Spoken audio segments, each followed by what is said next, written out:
Illinois. Thank you, Mr. Speaker. I yield myself such time as I may consume. The gentlewoman is recognized. Mr. Speaker, I rise in support of H.R. 839, the Home Affordable Modification Program, or HAMP Termination Act, and commend my colleague from North Carolina, Mr. McHenry, for introducing this bill. H.R. 839, the HAMP Termination Act, would put an end to the poster child for failed federal foreclosure programs. Announced by the administration in February 2009 and launched in March 2009, the program has languished for 2 years, hurt hundreds of thousands of homeowners, and must come to an end. According to the Congressional Budget Office, this bill would save $1.4 billion over 10 years. To date, the HAMP program has already consumed $840 million of the more than $30 billion of TARP funds that were set aside for the program.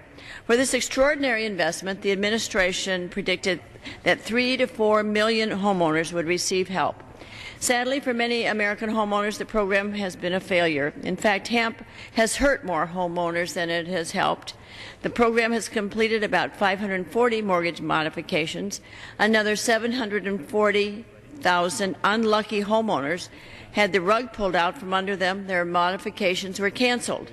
Even the Government Accountability Office, GAO, commented that borrowers have had their trial modifications canceled, then have received permanent modifications.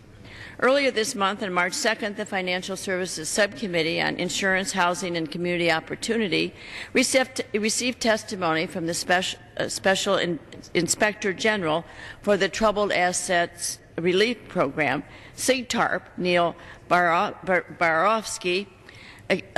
He exposed the most hazardous failing of the program, noting that, quote, there have been countless published reports on HAMP participants who end up worse off for having engaged in a futile attempt to obtain the sustainable relief that the program promised.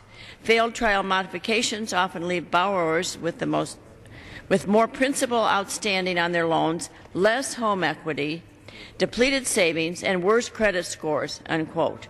He continued by saying that, quote, worst of all, even in circumstances where they never missed a payment, they may face back payments, penalties, and even late fees that suddenly become due on their modified mortgages and that they are unable to pay, thus resulting in the very loss of their homes that HAMP was meant to prevent, unquote. Mr. Speaker, Mr. Chairman, many of our own constituents, like homeowners around the country, were lured into HAMP with the promise of relief. In the end, these misled homeowners ended up with no permanent modification, tens of thousands of dollars deeper in debt. One of my constituents reported that after many, many months under a trial modification, he was rejected from the program and immediately handed a bill for $42,000 in back payments, penalties, and late fees. How is that an effective foreclosure protection? HAMP has been plagued by problems from the start and is beyond mere reform. Numerous oversight bodies, including the GAO, have cited time and time again that Treasury has failed to respond to recommendations to increase transparency, accountability, and consistency of the program. Last year, the Congressional Oversight Panel, or COP, noted that because Treasury's authority to restructure HAMP ended on October 3, 2010, the program's prospects are unlikely to improve substantially in the future. COP also stated that billions of taxpayer dollars will have been spent to delay rather than prevent foreclosures.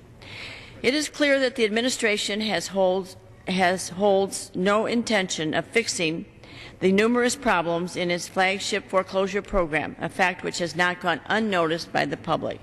Americans for Tax Reform submitted testimony for our March 2nd hearing stating that HAMP has been the U.S. Treasury and Department of Housing and Urban Development's primary spending program for combating foreclosure and programs and has been a costly failure.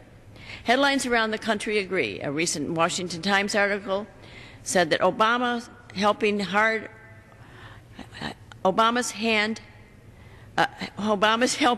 hoodwinks homeowners. Government mortgages assistance can be worse than nothing. A recent Wall Street Journal was entitled Housing Market Masochism.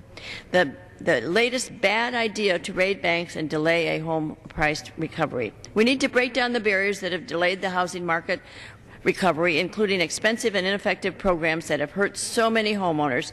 Unfortunately, programs like HAMP were set up in haste and have done little to restore stability in the market. We need to stop funding programs that don't work with money that we don't have. Out-of-control federal spending is hurting our economic recovery. Our nation faces a $14.2 trillion national debt, and economists agree that reducing government spending will create more favorable environment for private sector job growth. That's exactly what unemployed Americans and homeowners need: a job and a paycheck, not a handout or other failed taxpayer-funded government programs.